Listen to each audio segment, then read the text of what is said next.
Hello dear soulmate, you're welcome back to my YouTube channel. If this is your first time of seeing my channel, thank you for stopping by. If you're a returning subscriber, thank you for watching. So in this tutorial, we're going to be learning how to make this ruched skirt that has one-sided drape. If you're interested in watching this, join me while we get started. Okay, so for the making of this skirt, I'm going to be making use of this fabric. This is a crepe fabric. It's a very light crepe fabric and it's a bit silky. So you can use any fabric of your choice to achieve this, but I would recommend you use a crepe fabric for this. So this is about 1.5 yards, although I didn't use everything. I think I used about 1 yard at the end of the day. So we are going to fold your paper in two like this. I already have a tutorial on how I went about the making of a basic skirt, which even have a hip contouring and butt allocation, and I'm going to leave you the link in my description box. But in this tutorial, I'm not going to be using the butt allocation and hip contouring. We're just going to be doing a basic skirt. So I've already gone ahead to mark the starting line at the top, and I measured the waist to the hip. So the starting line at the top is going to be the waistline, and the line I marked is going to be the hip line. So waist to the hip, I'm using 8.5 inches, and I also went ahead to mark the waist to the knee, which I'm using 23 inches. So you're just going to go ahead and connect it, and also mark the full length of the skirt. Okay, so I'm labeling it full length, the knee, the hip, and then the waist. Okay, so please take note that this part of the skirt I'm drafting is the back part. Okay, I'm drafting the back pattern, and I just went ahead to mark 1.5 inches from the top to the full length, and I drew a straight line. So that's just going to serve as a guide. That will just be like my center back line. Okay, so because this is going to be having a zipper at this back, I'm going to be marking 1 inch because I don't want to use 1.5 inches as for my zipper allowance. It's going to be too much. So I'm just going to be marking 1 inch for my zipper from the top to the full length. Okay, so I'll just go ahead and connect it with a straight line, and then I'm going to label it zipper allowance.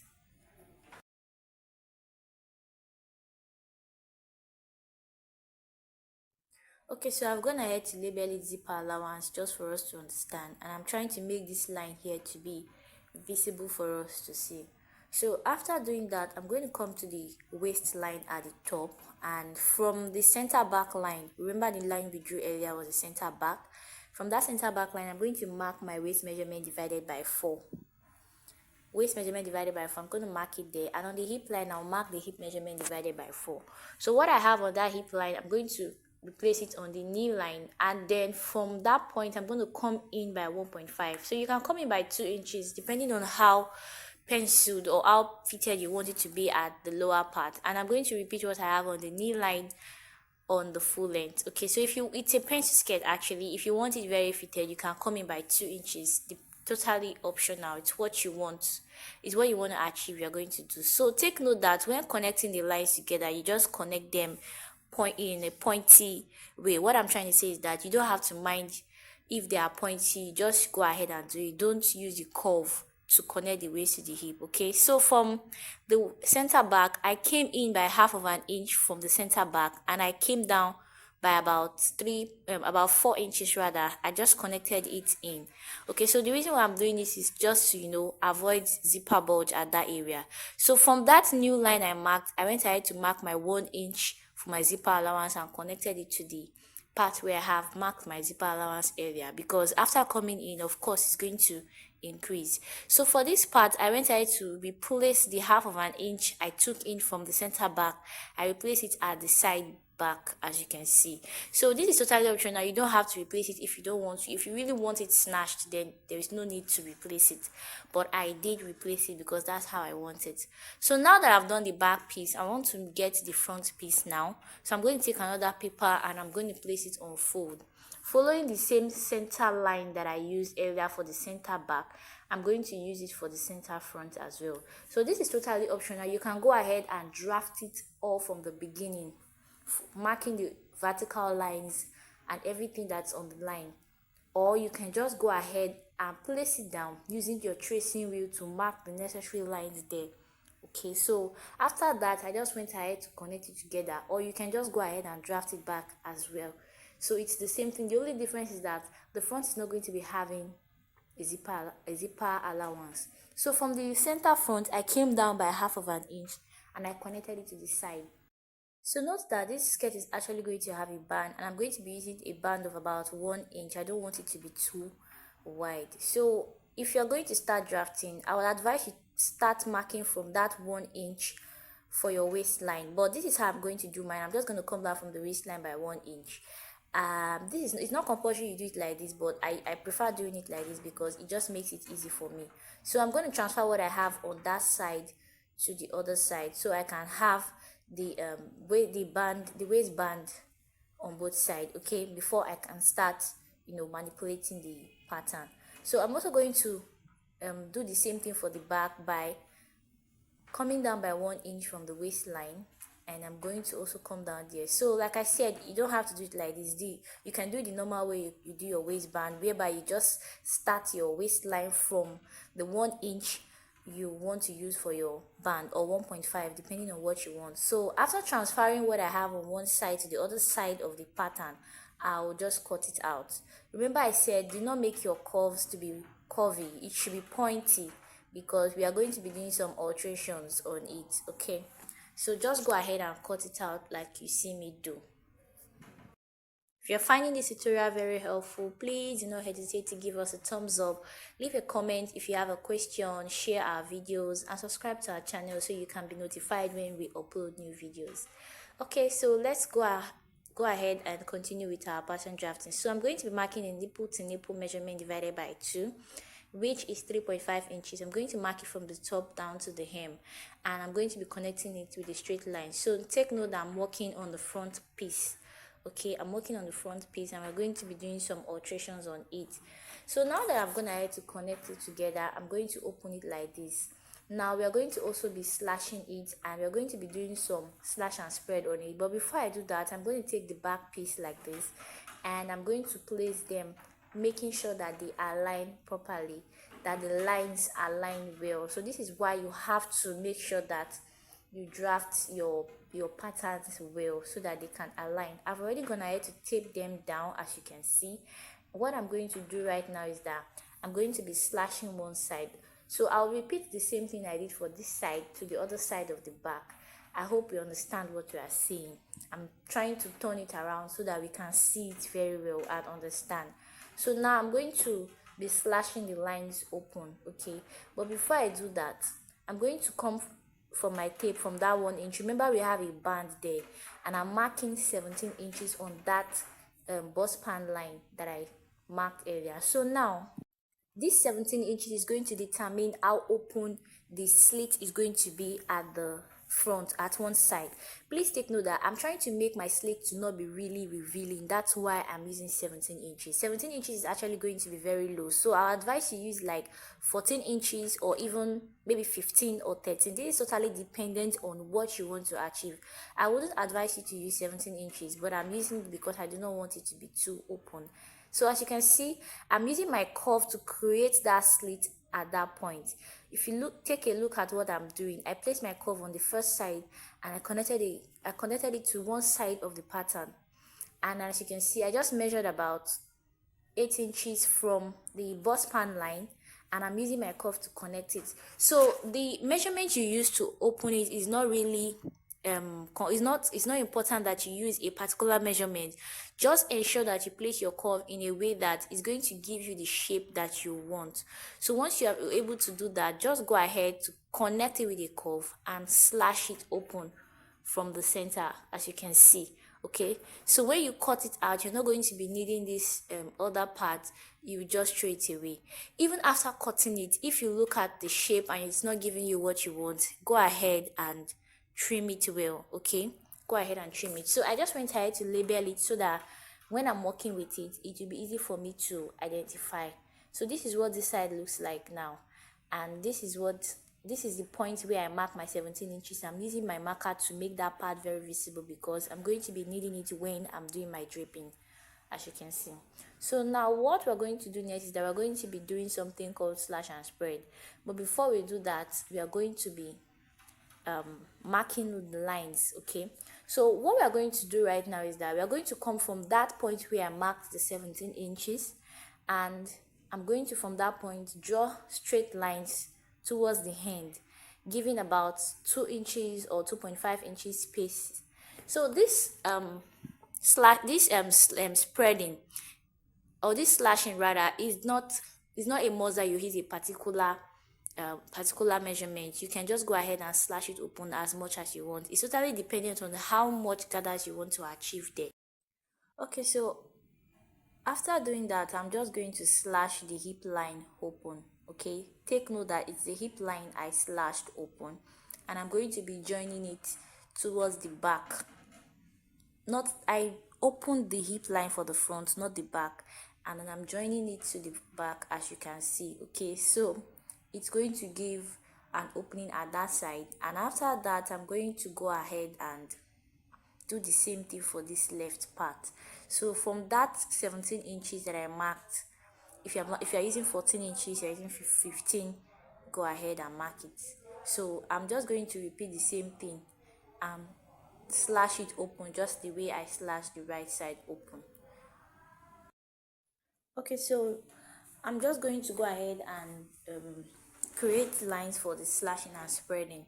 So just like I did for the right side, I'm going to be drawing lines like that. Like I said, you don't have to use a particular measurement. Just go ahead and spread it, so that when you want to go ahead and mark the line, so when you want to spread it on your fabric, you now determine how wide you want it to be. Okay, so I'm just using my tape to secure it so that it does not open. So when you're cutting it open, please, you have to be very careful not to cut it out entirely. You want to just slash it open and leave it a little bit towards the edge. So after doing it for the one side, go ahead and repeat it on the other side. Okay, so remember that you are cutting from the center, not the zipper allowance. Okay, you're cutting from the center and not the zipper allowance, so you have to take note of that. So this is how it's going to look when you spread it on your fabric. So now I'm just going to bring the fabric and place it down the way I want it to be. You're not going to place it on a fold, just place it flat, because this skirt is not going to have joining at the side. There'll be no joining, no side joining. It's just going to be covered at that part. The only joining you're going to be having is on the zipper area. So that's why we are taping it together. That's the reason why we closed those sides that are closed. Okay, so now I'm going to spread it out on the fabric. So now you can go ahead and leave as much space as you want, depending on how full you want the drape to be. Okay, so just go ahead and secure it with your pins. After spreading them the way you want it, then go ahead and cut it out, leaving about half of an inch all around. So the only part I did not leave any allowance is the zipper area, because I've already left allowance on the zipper area from the patterns that I drew earlier. So I only left half of an inch from the side, and also at the top area where I'll be joining the band. Okay, and then for the hem as well, I also left about 1 inch there, which I'll be using to close the hemline. So by the time we drape this part, we are going to be having that effect at this side. Okay, so you should also notch the area where you have that 17 inches that you marked, or 15 inches, the place where I marked the 17 inches, which I'm going to be having my slit, where the slit is going to stop. I went ahead to notch it, and now I'm repeating the same thing for this other part of the paper. As you can see, I'm spreading it open on my paper, and I'm going to go ahead and cut it out after opening it how much I want it to be.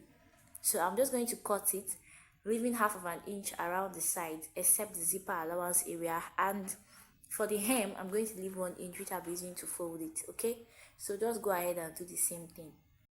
Okay, so after cutting it and notching the areas where I'm going to be having that slit, I went ahead to take the piece out, the paper out, and as you can see, this is the point where I notched earlier. So I'm just going to mark 8 inches above there. So you can use 8 inches, you can use 7 inches. This is totally dependent on what you want to achieve. So we are going to be making that drape at the side, like a gathers or a pleat. I think a pleat, not gathers actually. A pleat will actually give us a better result. So I'm just going to go ahead and pleat it towards the upper area. So you're just going to pleat it following one pattern, following one way of doing it. So I'm pleating it towards the upper area, and you can see I'm pinning it down. So you just take your time to do this and ensure that what you're going to do is going to give you exactly what you use. So like I used 17 inches and I came up from that notch by 8 inches, so I'm obviously supposed to have 9 inches for the areas that are gathered. So when I checked it and I saw that it's not going to give me 9 inches, I went ahead to redo it again. Take note that you have 1 inch for your band. So if you are going to be checking this, you're not going to be adding it. You're going to start taking your measurement from that 1 inch on the top before you actually go ahead and check the measurement. So you have to ensure that everything is going to give you exactly 17 inches plus the half inch you have for the allowance at the top. If you don't have this, please take your time to redo it until you get it accurately. And that's exactly what I'm doing. As you can see, I'm starting from that 1 inch from that point, and I'm going to mark it to ensure that it's giving me exactly 17 inches. Okay, so I want you guys to see what I'm doing. That's why I'm trying to do this very well. Please take note that you have to take your time to do it. Do not be in a hurry. Do not be in a haste. It's very important. Now I've gotten the 17 inches for this part. I'm going to take it to my machine and run a stitch at the side. So you're just going to run a stitch with about 0.2 inches allowance there. You don't have to run the stitch half of an inch. Okay, so that's the smaller part, which is the left part. Now I'm going to be working on the bigger part, and I'm going to repeat the same thing. From that notch I marked 8 inches, as you can see. So I'm going to be running the gathers from the up to that 8 inches, and I'm going to ensure that everything is giving me 17 inches. Okay, so just go ahead and fold it, pleat it. And as you can see, I'm also pleating it to the top so that it aligns with the other side as well. Okay, so after doing that, I'm going to go ahead and check if it's going to give me the 17 inches that I need, excluding the band. So once I am able to get that, I'm good to go. Please don't forget that you're going to only pleat it to that 8 inches you came up above that notch area. Okay, so now that I've done it, I'm going to run a stitch on it too at that point, so just to secure the pleats in place. So now that I've done that, I'm going to bring them together like this, and I'm going to align them well. Then I'm going to join them together. As you can see, they are both aligning together at that notch area. That's because the measurements are accurate. So you're going to place them side by side like this, right side facing right side, and you're going to run a stitch there about half of an inch and stop at that point where you have your notch. So you can go ahead and pin it, but if you don't want to pin it, if you can get it right, fine. So after running a stitch there, this is what it's going to look like here. I know we cannot really see it so well because the fabric is a bit dark, but let's just watch what I'm doing. If you watch what I'm doing, I'm sure you're going to get it right. So now, coming to this other side where you have your zipper allowance, what we are going to be doing there, remember that the cloth does not have a side seam. It's just the zipper that is the closing part of it, or the front part where you have the pleats. So now the zipper, I'm just going to mark how long my zipper is, and I want my zipper to be about 9 inches, but I know the band is going to be taking 1 inch, so I just mark 8 inches here, 8.5 actually, because there's going to be allowance at the top. Okay, so after that, I'm going to go ahead and join it, leaving that 8 inches that we have there. So when I've joined it, this is what it's going to look like. So now I'm going to go ahead and hem it. I'm going to hem the lower part of the dress. After hemming it, I'm going to bring my band. So I've gone ahead to cut out the band with the pieces I had there earlier. I just went ahead to join the front and the back together, and I cut it. As you can see, I also ironed stay on it to give it strength. So now I'm going to place my band there, and I'm going to join them together. Okay, so I went ahead to fix the zipper and then fix the band, and after doing that, it gave me the results that I want. So if you want your slit to be high, like I said earlier, you can use 14 inches or 13 inches to achieve what you want. At this point, you've come to the end of this tutorial. If you find this tutorial helpful, please give us a thumbs up. Thank you for watching. See you guys in my next video.